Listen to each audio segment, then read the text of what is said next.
That's a good one. That's a good one.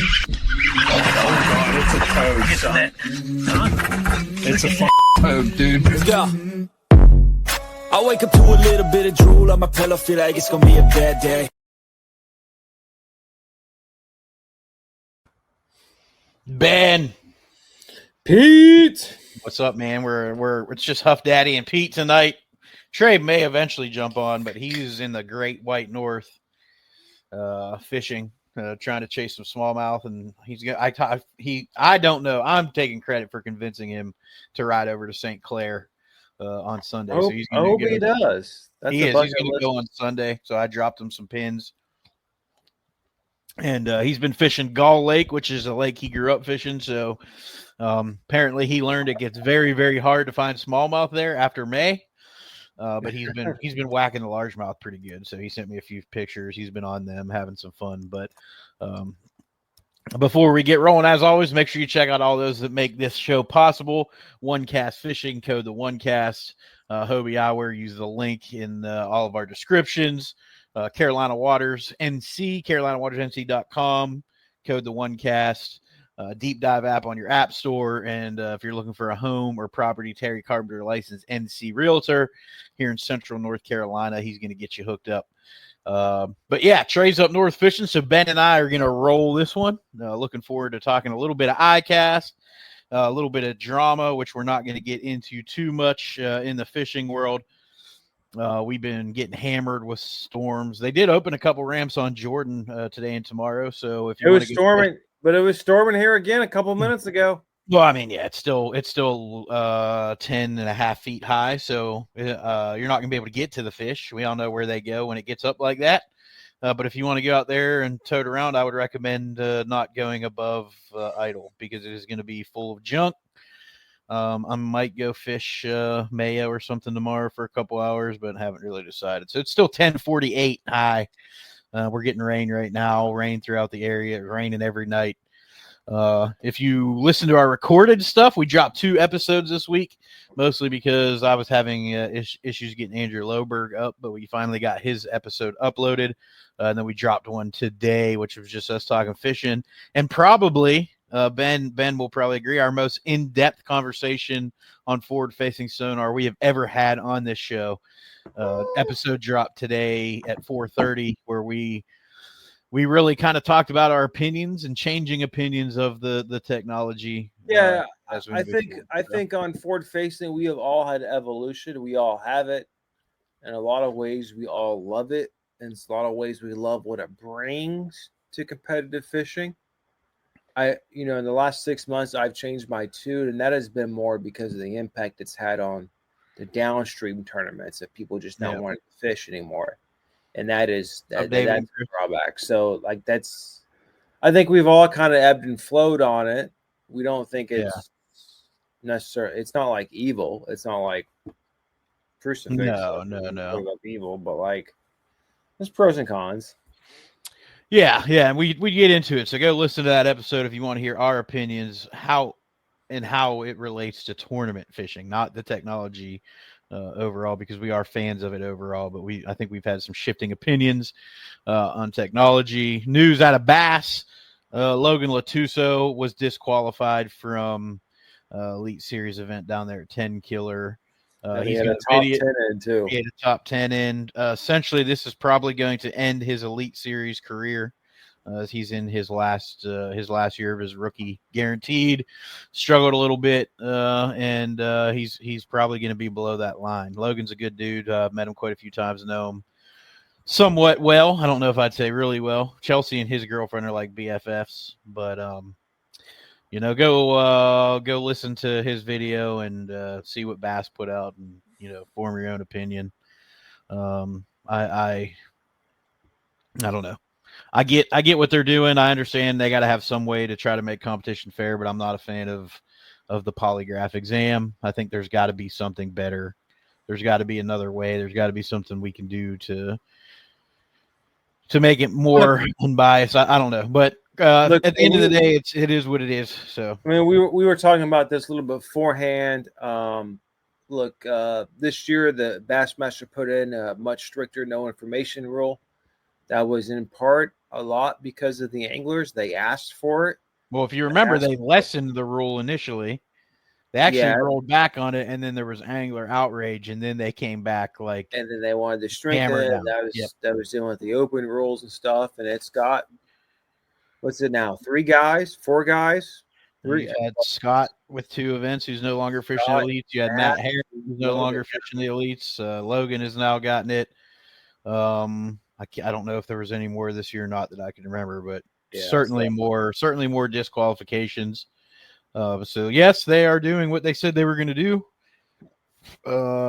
Depending on the situation, I just don't like the test. I don't like that that's the gold standard. But it is what we have, I guess, technology wise. So go listen to the story, read the release, and you can come up with your own opinion. But not a big fan of how it's gone down a couple times this year. But they are being consistent, and that is if you go way back to, I don't know, episode 2 or 3 that we did. One of my things, if I was the ruler of one of these major tournaments, I said I wanted consistency and punishments. Sorry, I'm just changing my lighting. It was a little bit weird looking. I wanted consistency in punishments for rules violations, and so far they have been consistent. Everybody that has been failed a polygraph has been DQ'd. And it's been big names. Scott Martin, obviously a huge name with a big following. It's been, I don't want to say lesser knowns, but maybe not as huge following on social media type guys like Matt Herron. And it's been Logan Latusso is fairly well known with traveling with Lee Livesey and that crew in those videos. So it's been consistent. It hasn't been again, from what's been publicly available. There hasn't been any favoritism, so that's all you can really ask for. At least they're being consistent. But ICAST is going on. If you are a fan of weird baits with a bunch of we can talk about ICAST here in a second. I see we got David on here. What's going on, David? David, I saw your text earlier. I haven't replied back to either text, and I saw your Facebook message, which I very much appreciate. Glad you got your baits today. Heck yeah. I just been packaging up the bladed jigs all afternoon, so I haven't really been on the phone, but I should reply tomorrow, but definitely appreciate it. And Curtis, Chris, what's going on, Chris? Good to see you here. But yeah, ICAST is this week. I decided not to go down. We got back from vacation on last Thursday. The kind of the feeling this year, it wasn't a lot of excitement going on down there. Unless you like cube baits. Yeah, so I decided, you know what? I got too much to catch on, too much stuff to get back in stock that I'm out of. What's up, Fish and Bait? I've been shut down too much this year because of just, personal family type of things and having to go places, the first half of the year. So decided to stay open and stay up here and work. But ICAST is going on.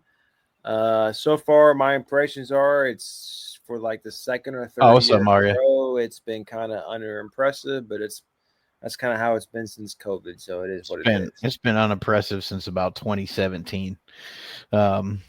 In my opinion, there just hadn't been a lot. There's a few innovative things I thought that were cool. We'll talk about them here in a minute. Mario, what's going on, brother? I thought that was you. I always forget what your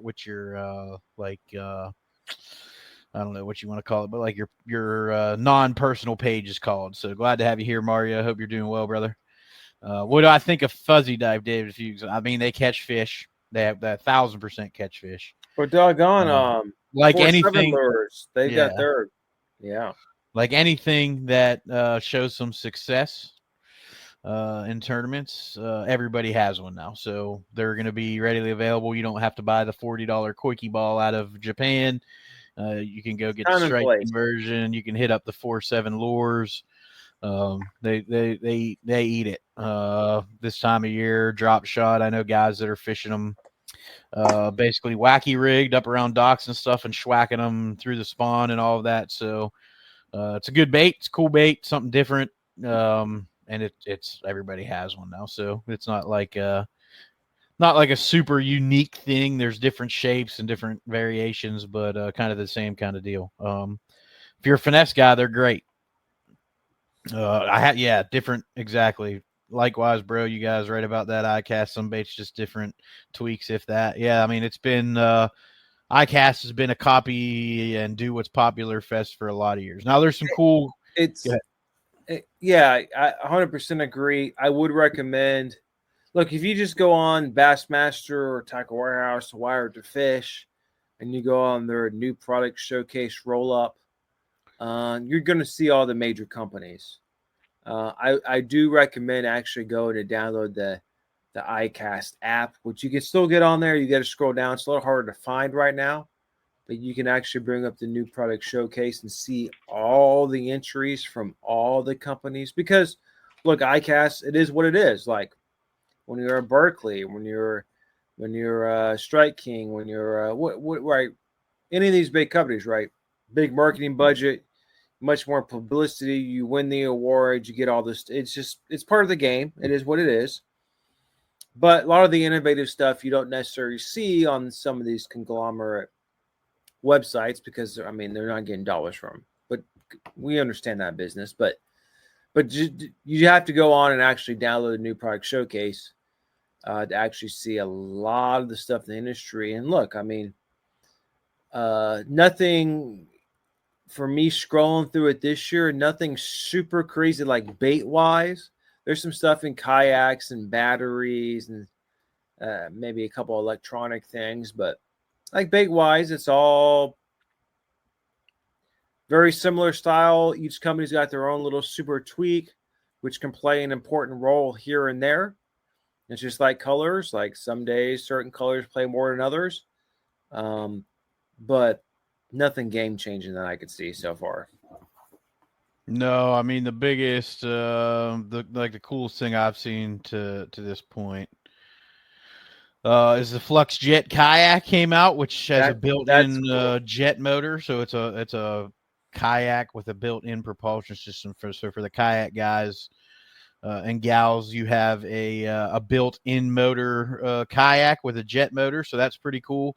Also, Garmin Force stepping into the kayak game with the Force current kayak trolling motor, which is a wireless. So like my wife's kayak motor and most have a bunch of cables and stuff, how they turn and operate.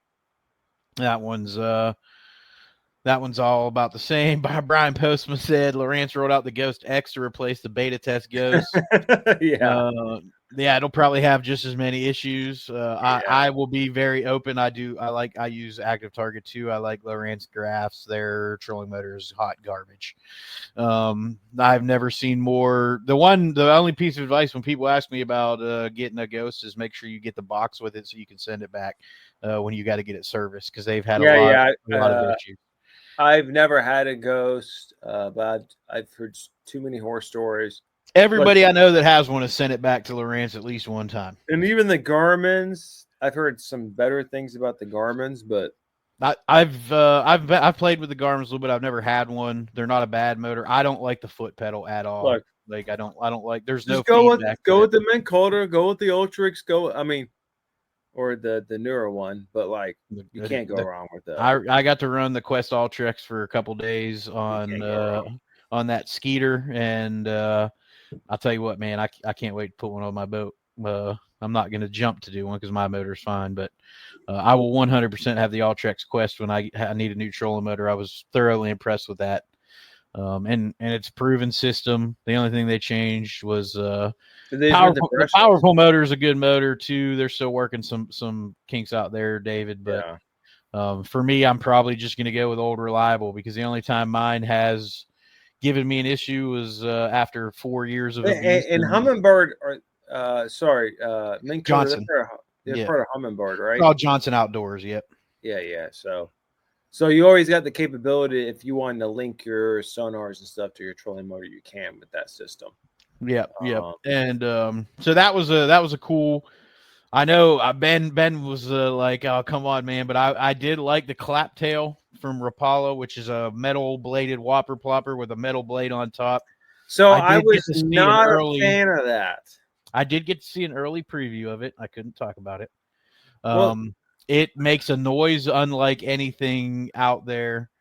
It is just like a whopper plopper, but with those two metal blades, it just gives you a different. Well, it's not quite like the whopper plopper. It revolves. Is it closer, or is that the revolver? The click that the knockoff, the Chapo. The Chapo is the knockoff of the original whopper plopper, and the revolver from Guggen Squad. Oh yeah, I don't know about that one. One of them revolves up closer to the front. The only problem I have is like most of that noise is not going into the water. Like it is, the sound waves are going to be reflected off. So like that's. I mean, you could say the same thing about a lot of top water baits that have clackers though too. Well, like yes and no, but a buzzbait actually it's still breaking the surface of the water. It's still you're still breaking the surface with the way that claptail is designed. Though. I've seen it, Ben. It'll transfer. Trust me. It gives you a different profile with the same noise. Look, as a under certain as a buzzbait circumstances, that contacts the head. It gives you the exact same noise, just a different profile. Under certain circumstances, is it going to outperform? Certainly, right? There are certain days that's going to matter and stuff.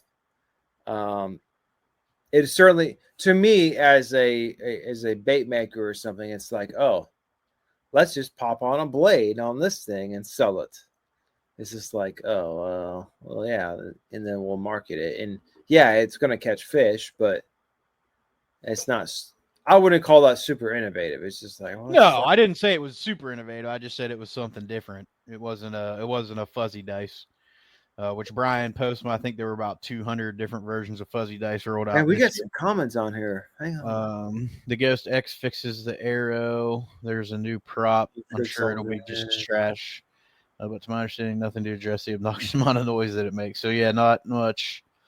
Aluminum prop for the move, but I can imagine what's going to happen. How many ploppers and fuzzy dice are rolled out? Yeah. Yeah, David, you're the only person I've ever met that hasn't had an issue with a ghost yet. So hopefully that'll continue, but I wouldn't count on that thing if it was me. But you do run yours a lot, so maybe you got like the one good one that they made. How many plopper? There weren't a bunch of ploppers rolled out. Other than that clap tail, like I said, which they threw that blade on there. No, there was a couple others. There might have been a few more, but so I was disappointed in the reels. There was like no new reels. Baits came out with a few, but it's been several years since the predominant names I think really came out with. Iowa had 3 or 4 new reels this year. They dropped at ICAST. They had a yes and no. They were just like updated versions. Like Shimano didn't come out with a bunch of new stuff. Luz didn't. Iowa had 3. I can show you the Daiwa ones. No, I know what you're talking about because I've looked at them, but like 2 of the Daiwas were brand new series of reels. They weren't updates on anything. So they have a new budget, quote unquote, reel. Daiwa did better than the other companies. Well, yeah, Shimano's always trash. But I mean, this app is not working good. No, they start to kill it because tomorrow's the last day of the show. Yeah, because there was more. I remember seeing the 3 or 4 Daiwas, and it was like I have to go to Tackle Warehouse now. Even they don't have them. They don't have them on there yet. No, they had them on there. But they don't have all. I mean, they don't have all companies because they got their deals and stuff. But they had they had the new ICAST one. I think 7 had a new one, or however you say it. Bates had a bunch. Baits make great reels as long as you don't mind spending $600 on a reel. Okay, got them here. No, they've got a couple for like 200 now for baits, 199, 400, and then it goes up from there. So they got a new Daiwa Aired. What is that? Yeah, that's one of the new ones. That's their new like budget series. BFS? No, they took a bunch of the technology they put into the Tatulas and stuff. Put it in a little bit more affordable frame. Just made a more budget. So they got a new Tatula X. Okay. Yeah, that's some updated stuff. Not a whole lot of different. The big one was the Arid. Like Luz has got a new KVD reel. Well, they've had that for a couple of years. It's the same color still. Like. Yeah, there's nothing new. Like, so I was kind of disappointed in the reels. That Bates is the exact same reel they already make. They just made it in a 150 size. That's the only difference there. But yeah, I mean, there's not a ton you can do, you know. He said I better because I'm not trying to jinx you, Christine. I'm just a realist, y'all. But yeah, I don't know. Mine works fine. I've had zero issues except the arrow sucks and it's way too loud. Well, that's good, Brian. I'm glad you haven't either. I'm sure there's more out there that are operating without issues. I personally, the folks I know that have had them have had multiple issues. So I probably have a sour taste in my mouth just because of that. The other couple cool like collaborations came out this year. Well, Hogfather and Strike King have the junior, so that is it's a resin, so it's not the quality of his hand baits, but that bait absolutely gets chewed. I've caught some giants on it. I will have multiple of the Hogfather juniors now from Strike King because I can't afford the actual Hogfathers. Multiple. I have one. That's a $250 bait. They're $50. That you haven't thrown yet? I've thrown that one a bunch. Oh yeah, thrown that one a ton. There are a few I haven't thrown. I just haven't been in a situation to throw them. That's for sure. And then the KGB little guy will be a good one if you're a glide bait guy. It's a nice small presentation. I think it's 120 millimeter versus the 180, so a little bit smaller. A lot of swim baits this year from big companies. Yeah. Not surprisingly, I will say more popular in tournaments, so not shocked there. The new deep diving crankbaits, the 6th Sense got a unit 24, and then Bill Lewis does a new DR 24. Like the deep, like 17, 18, 20 foot plus crankbaits look good. Yeah, that was something that I was like, okay, get a little deeper. Okay, I like those. So those weren't bad. Jerk baits, I didn't find anything super. Plastics, nothing. Yeah, Brian. Crazy. I will have a bunch of DT12s because that is the right. Oh yeah, DT12s. Yeah. I told Chelsea I was done buying crankbaits, and then they released that one, and I was like, "Yo, I lied about being done buying crankbaits." So what was it? DTs. They had a couple years ago. 8, the 10, the 16. Then they dropped the 6. 6, 8, 10, 12, 16. They never had the 12. The 12's new. So they had 14, 16. Yeah, 14, 16. Yeah. 10, so 14, the 12 is the perfect. That 9 to 12 foot is where I catch a lot of fish. Because it's only been a couple years they came out with the 6. Yeah. 5. It was a 5 or 6 they came out with. Yeah. I can't remember. No. Yeah. Sorry. Not the 6, the DT8. That was the one they came out with. Oh, that's right. Yep. Yeah. The 8 is the one they came out with. That was a few years ago. Mm-hmm. 12 is, yeah, you're right. Like, yeah, there was a little gap there.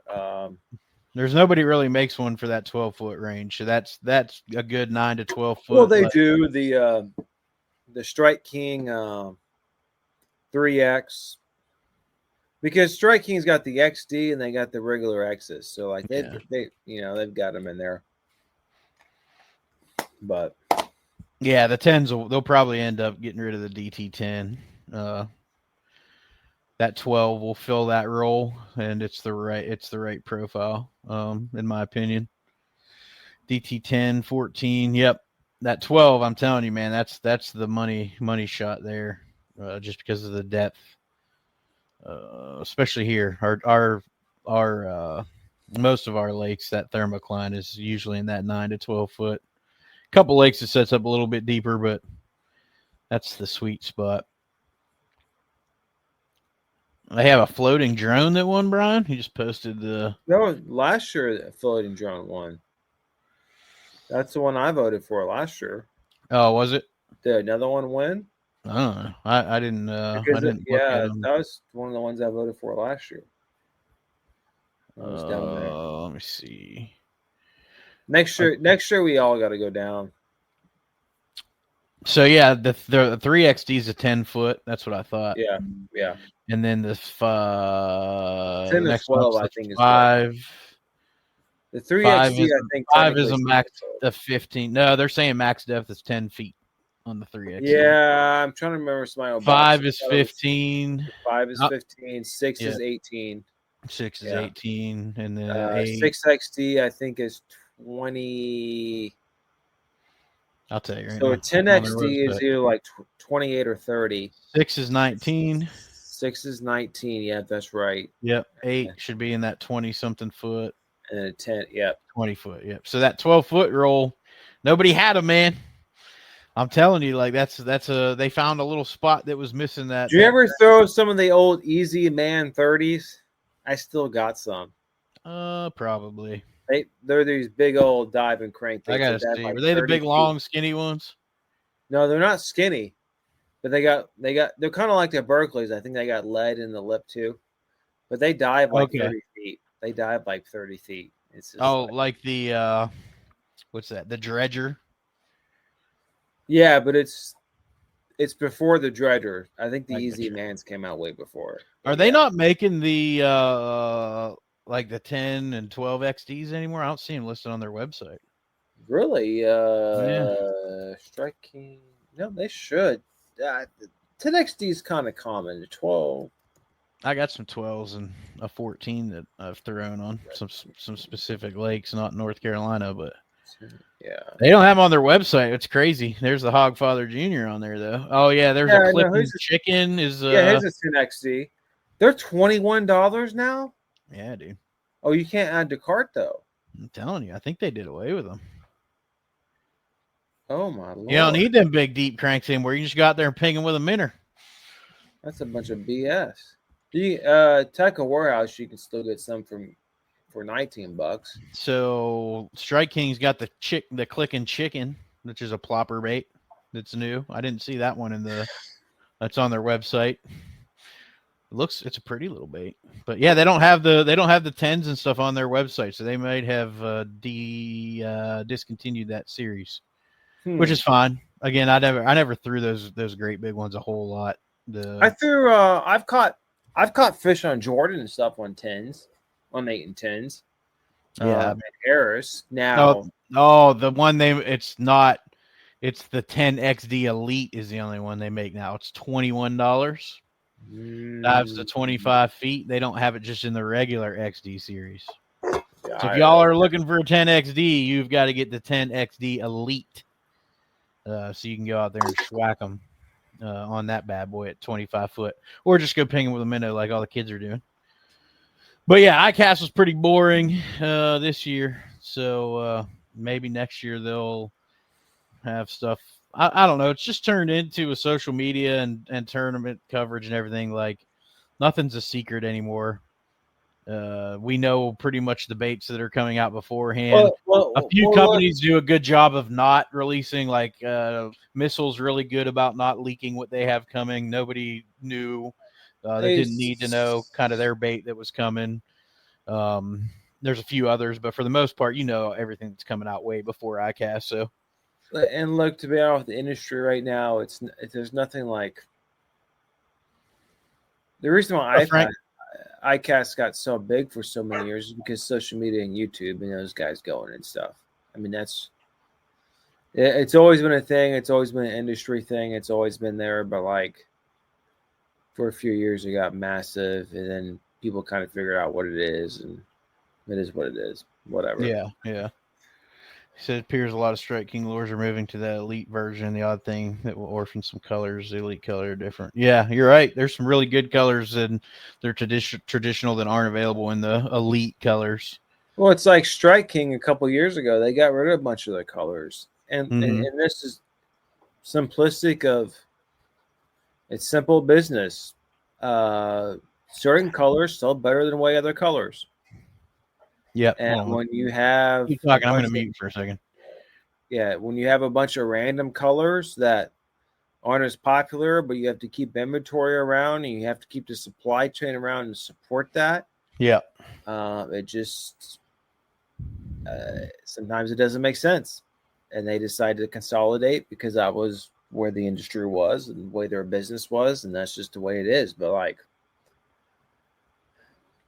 I mean, we all know how it is. Like, there may be one lake that we had super success on, this one super secret color, but like, if we don't tell anybody and no one tells anybody and it's not a popular color, eventually you're not going to be able to get that color anymore because no one's going to make it. Right. So. Yep, absolutely. But yeah, if you're looking into fuzzy dice, 6 Cents had a fuzzy dice release under that Z-Man. Sorry. If you're looking for fuzzy dice, make sure you look at 4-7 Lures. We had Philip on. He just released the arrows in a do-it-yourself kit, which is pretty cool. So you can get a couple different color of the silicone solid body color, and you can mess around with different combinations. See what you like. So check that out. 4-7 Lures, good dude. If you're looking for the dice, Mega Bass has some new colors. It's all right. Daiwa did release a new spinning reel, the Luvius, I think it was called. I'm trying to find one. Cool. I didn't look at the price point or anything on it, but $430, so another high end. That's what's up. So.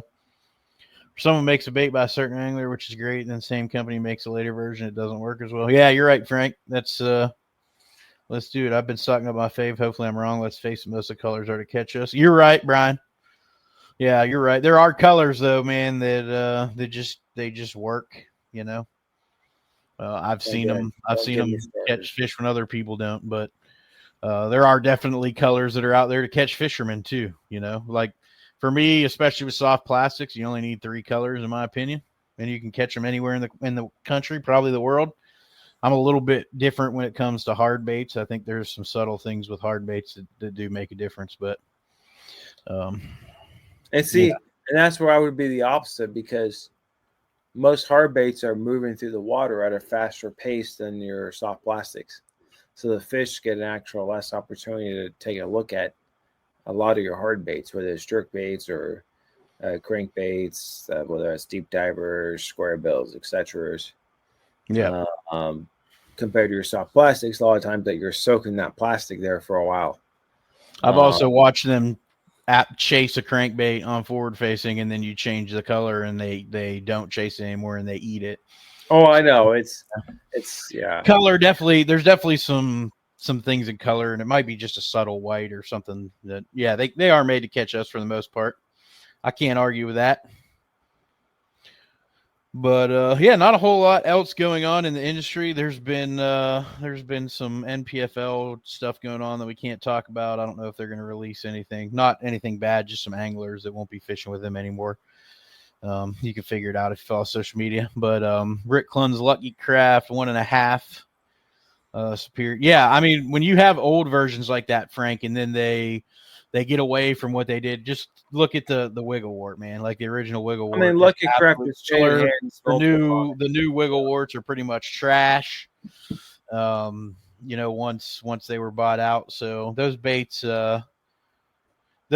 change. They change material. They change. And look, and some of the reason with the original like wiggle wart success is there was actual a defect in the mold, which is why each one of those baits were so erratic, because there was an actual problem in the original mold. Well, when you make new molds and you correct that, then it's not going to run quite the same. It's just, the irony of that one run, that run of original baits. Yeah. Yep. What's up, Tim? Hope you're doing well. But yeah, so MPFL's got one derb left. That's going to be a grinder. And they got their championship too. Yeah, championship from last year. Are we going down to it? I don't know. We haven't talked about it. It's in September, right? Yeah, I won't be able to go down. You and Trey might be able to, but I've got a few vacation days left, and I'm saving for a wife trip and a fishing trip. So next year I plan on trying to get to a few events depending on the schedule. Yeah, we got to plan some things out. Yeah, yep, we do. But it's just, man, this time of year in fishing is slows down a little bit. Well, right now, this time, it's kind of good because I was on vacation, I can work, but like with the lakes being flooded, it's a little bit later than the lakes are usually flooded here. Usually, if it's going to happen, it's a little earlier in June. But the lakes are flooded right now, and it's not even peak hurricane season yet. And who knows what will happen the rest of the year. Yeah, right. Oh, Ooh, excuse me. I mean, I don't think those fish are ever going to get on those traditional deep spots this year ever again because, it's mid-July and the lake's 12 feet high. They're all in the freaking woods. Like, they're going to be on trees that are 12 feet deep that, like, your boat's up against. So, yeah, yep. Well, that's where they could be. They're probably going to be way shallow where you can't even cast to. So You're not getting to Mont Jordan right now. Yeah, so I can tell you from personal experience this time of year when it gets up like that, you're not getting to them. You can get there, but I know one person to get there, and he's a newer guy to the area that runs a really nice gator tracks. He'll get back there to them, but I'm not taking my boat back there in the woods where they are. But it's dropping about a foot a day, 3/4 of a foot a day. So far, next weekend, we'll see how much rain we keep getting. Yeah, we're not getting enough for them to slow. If we get another good dumping, they will. But these afternoon storms haven't been enough for them to slow down. So I told you, right, last weekend because of all that rain, we got diverted back out of Raleigh. Oh, did you? Yeah, we were flying back. So last Thursday, so a week ago Thursday, right, when we were flying back, we flew into Atlanta. We actually got on an early flight to Atlanta. We were going to get back way earlier. We got on the flight Thanks, from David. Atlanta here. And we had to go to Richmond because we were. I was watching the flight tracker. We were literally 2 minutes from landing. Oh, I've had that over happen. the runway, and because there were so many storms, I guess I had that happen going into Atlanta one time. We had to pull out. All the way up to Richmond and sit there and we were landing in Atlanta one time. We were probably, I don't know, 300 foot off the deck, man. I'm not even kidding. Like landing gears were down. We were in it, and that dude gunned it and freaking turned that thing. And he came over and he was like, "Oh, they're having some microbursts on the runway, and we can't land." And we flew all the way to Knoxville from Atlanta, and then sat on the runway because it was international. So we sat on the runway in Knoxville, Tennessee, on the in the freaking airplane for like an hour. So this is the worst thing. Number one. The flight from Cancun to Atlanta is the same airplane we were on from Atlanta to Raleigh. Of course, everyone had to get off, and they had to actually, tug or taxi this plane over to the other terminal because now it's a domestic terminal. Yep. It's just like, but so you had to go through customs and then back on I the leaned plane? over to Liz. I was like, Liz, they should have put this. I said, effing bird down. Just put the bird down. Just land it. They can't do that with most people on the plane. Oh, if it was if it was a military flight, they'd have put her on the deck. But the commercial ones are gotta be a little bit more safe, I guess. But hey, we still got back 2 hours before we were originally supposed to. So that all worked out good. So. Yeah, it worked out, man. But yeah, so it's that time of year in fishing, Brian, I want to go too with Jordan being up there. What trolling mode are you guys using? I used an Ultrex. Yep, Ultrex. What do you hear is the best one made today? If I was putting a motor on my boat today, it would be an Ultrex Quest. Yeah, it would be an Ultrex or the Ultrex Quest. Ultrex Quest is quieter. Brushless 2436. It's got heading sensor and all that built into it, so you don't have to have a separate heading sensor. And it's been so long, it's been so reliable. I mean, just the whole Ultrex thing has been so reliable, except for the first couple of years where they had the one footboard issue that would go out in them. They had the warranty, but it's been the most reliable for actually spot lock of all of them since they've come out. So you can't go wrong with them. Nope. Yep. Mine, I think it was mine was 4 years old when I fried my board. Yeah. Same. Pretty easy. I didn't replace it. I just took it to a service center. But now that I know what the issue is, because I didn't know what the issue was, because mine actually fried so bad that it was smoking and caught on fire. Well, remember, I got an entire new Ultrex because at the time you sent me that link because the guy in Raleigh was 9 months out. Oh, that's right. Yep. And so I was like, well, okay, whatever. Just Where can I find a new one? Gen 1 Ghost, no issues. So I got an old one that I could sell somebody that needs a new motherboard in it. Yeah, right. We did learn.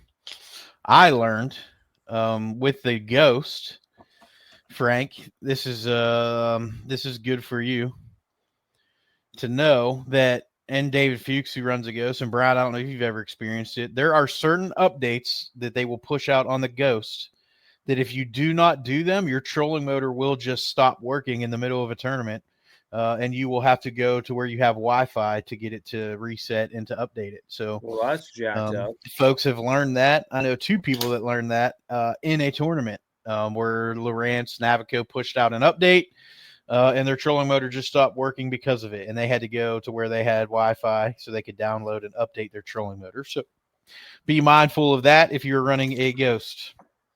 Well, I have no idea what soft start is, David. I don't need no soft start. When I push the button, I want 100% power.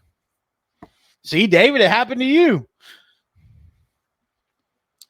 Oh, you got lucky, Frank. I'm telling you, if they push, if the moons align, your trolling motor will just stop working in the middle. Well, maybe not if it's 5 years old. Maybe. Well, he has the Gen 1. Yeah, that could be. That could have been on the newer ones. The ones I know that had that issue are within the last 2 years. But I don't want that.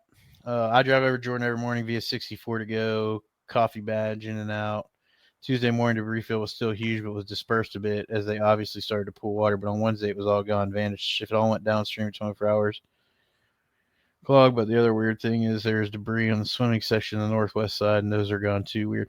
Yeah. So Brian, the one thing I've learned living, I spent a lot of time in the river because I lived half a mile from Pose, so that was the only place I launched. Is when they start pulling water, anything over a half a foot a day drop, that it will suck everything into the river, into the dam in 12 hours. It really does pull a lot of water.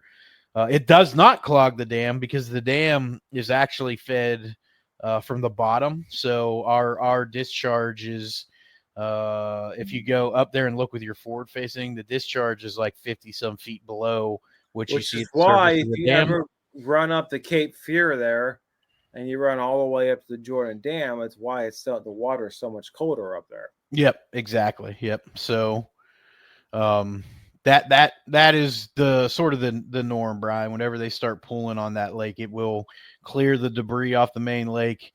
I don't even want to know what the river looks like right now because I had heard and I had people send me videos and stuff of 64. And actually the Towboat US guy that has been running Jordan Lake since they filled it with his dad and all that said the debris field from this storm is the worst he has ever seen. So since it was filled in 89, he had never seen it. It's hard for me to believe. I'm not saying I don't believe him. So the last time I saw it at 14 foot, Matthew, I think of like 2 years ago. Yeah, 2 years ago it was the same water got to the same level. I mean, the last 10 years, and it wasn't nearly as bad. The last 10 years, it's reached 230 probably 5 times. Yeah, it was just a lot more debris washed into the lake this time than normal. So now, I know Chapel Hill got hit bad, and they usually don't get as bad. What I saw from 64, and that was the worst I'd ever seen. And I've seen it at this level twice since I've moved down here. It was bad. So Cape Fear or Haw, he meant the Haw. Well, no, you can run up the Cape Fear to the dam. You're running up to the well, the deep about 2 miles south of the dam is where the Haw runs into the deep, and that's where the Cape Fear actually begins. So yep. Hey, happy birthday, Tony! 62 years old today. I mean, I've caught a 5-pounder under in the deep river under the log jam under the Highway 1 bridge, literally under the bridge. Yep. I've jacked a 5-pounder out of punching those log jams before. So, but I don't think I fished that section. It's probably been 4 years since I fished it, and it's probably only been once in like 8 years I fished that section because it was really good until Hurricane Florence, Matthew or Florence, and it used to be a numbers thing. Like if you found you would have to find the right quarter-mile stretch, half-mile stretch, but like then you would catch like 100 fish. Like it was one of those things you would go a long time without catching, but when you got into them, like you would. And you know they were mostly a pound to 2 pounds, a couple 3-pounders here and there. Every once in a while, like I said, I caught that 5 one time and a few 4s, but not like no huge fish. But after Matthew and Florence came through, I went up there a few times and it was not the same. And actually one of the game warden stopped me one day checking my license. I even asked him, like, is there been a fish kill up there? And it's like, not that we know of. But I was like, it's been different since the hurricane, so I don't know. But I haven't fished it much since. It's a nice little 6-mile stretch. No, it's probably 8 miles, because where you put in there at the Cape Fear by Trey's Vince house. Ferry. Yeah, Vince Ferry. Yeah. There.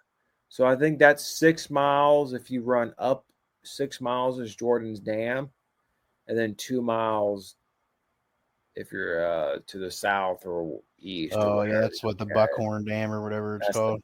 That's the old Buckhorn. But that's a fun little area stretch in there sometimes. But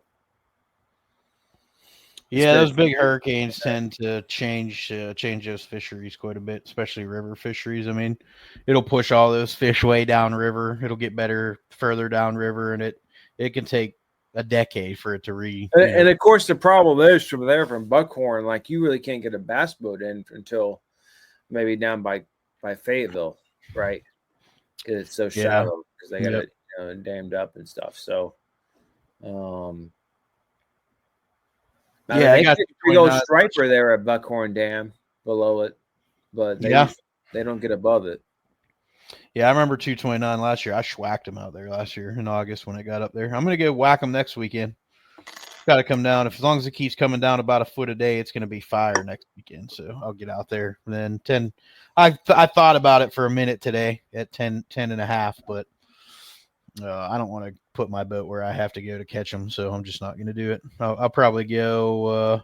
I know where I can go catch a pile of fish tomorrow and spend a couple hours and then come home and chill. So it's supposed to be hotter than Hades out tomorrow. I might not even go tomorrow. I might go Sunday with as hot as it's supposed to be. It's supposed to be a scorcher tomorrow. So if you are fishing in North Carolina, stay hydrated. I won't be fishing. I'll be packaging jigs, but well, you could fish for a couple hours in the morning. You got your boat in the water, don't you? No, it's still sitting out here. I need it. Yeah, you do. No, there's a couple of things I'm out of. I got to get back in inventory, and then hopefully a week or so, 2 weeks. Oh, another thing I want to talk about. We've had several drownings on local lakes here over the last couple weeks. We had 2 on Jordan. There was one on Ben's little lake in his neighborhood there yesterday. There was one on Harris the other night, 2 nights ago, Wednesday night, I think. So wear your PFDs and, with my lake, everything on like the internal Facebook stuff all got deleted. There's no news articles, so I have no idea what actually happened here. Yeah, I don't. Somebody posted it on Facebook. Post was originally in the morning. So I don't know.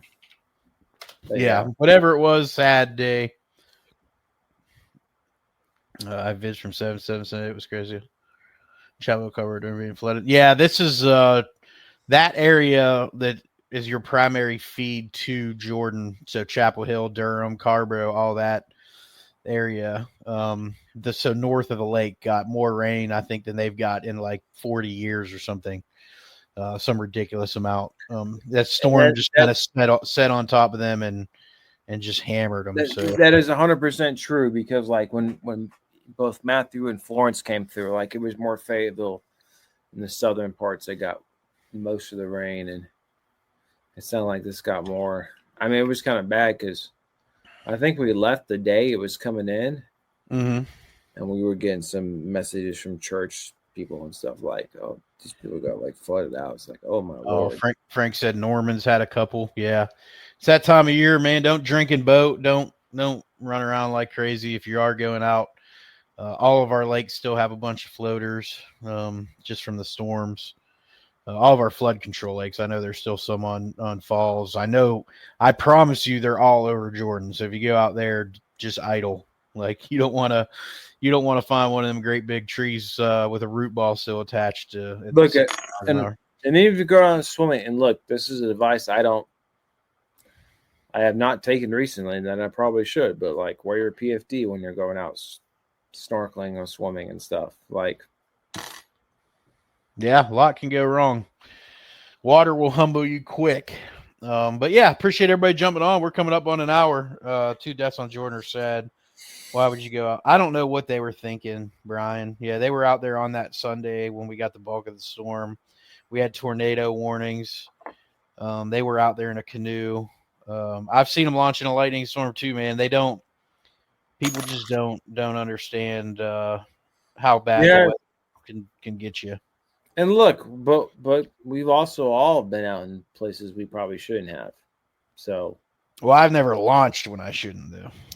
No, yeah, I'm with you there. But I have been out in whether I should not have been. I've gotten caught in storms because I've been out there, absolutely. But and look, the weatherman's wrong. Yep. At times, and look. But they knew that Sunday that was just a poor decision. We knew there was a tropical storm. We had 60-mile-an-hour winds. And they, I'm not trying to devalue the loss of life. It's terrible, but you've got to use a little common sense and look at the risks you're faced. And if it's a tropical storm with sustained 40-mile-an-hour winds, it's probably not the best day to go to the lake. But you're going to take the risk you're going to take and just try to be smart and safe if you are, I suppose. Live to fish another day. I'd go tomorrow sometime to issue the heat advisory. It was so hot today. Yeah, I'm with you, dude. Yeah, I'm still going to be hot. Yeah, those FLR Piedmont guys they're gonna feel it tomorrow for sure. Those fish are deep because 2 days ago I decided to go take our dog out to the lake and we went swimming and I went and grabbed my snorkel. Not like I can see a lot in this lake, but like I didn't see a single bass out there swimming. They might not be on falls though, because it's 4 foot up too. So those fish tend to push like they do on Jordan. Those fish were out in my little lake. They weren't around where I was. I didn't see them. Yep. Absolutely. Got to be smart, common sense. You guys are right. But appreciate everybody jumping on. My wife just got home. I'm gonna go eat some dinner. Ben, I know you're glad to have your wife home, so probably want to spend a little time with her after all the time away she has spent. If anybody has any questions, shoot them in there. If not, the other death on Jordan, or was it Harris? There was one on Harris, yeah. Yep, it was on Harris, Brian, on Wednesday night. So, but yeah, appreciate everybody. Be smart if you're going out on the water. Stay cool, stay hydrated. Make sure you check out all those companies that are scrolling across the bottom. Appreciate you giving us some time on a Friday evening and helping us grow a culture of anglers, helping anglers one cast at a time. That's a good one. That's a good one. Oh, God, it's a toad, son. It's a toad, dude. Let's go. I wake up to a little bit of drool on my pillow, feel like it's gonna be a bad day.